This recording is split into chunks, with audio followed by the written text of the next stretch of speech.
ഞാൻ പെട്ടെന്ന് നമ്മുടെ വടക്കഞ്ചേരിയിൽ നിൽക്കുന്ന സമയത്ത് ഒരു ചേട്ടനെ കണ്ടേ.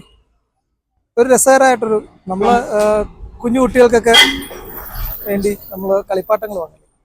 അപ്പം ഇങ്ങനൊരു സംഭവം നിങ്ങൾ നേരത്തെ കണ്ടിട്ടുണ്ടെന്നതാണ്.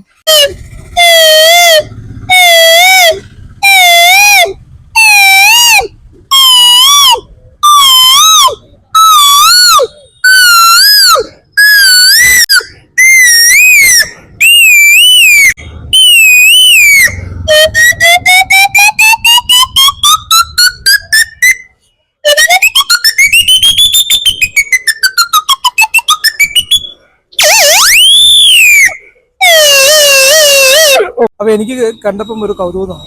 അപ്പം നിങ്ങളെയും കൂടെ കാണിക്കാമെന്ന് വിചാരിച്ചത്. സൂപ്പർ.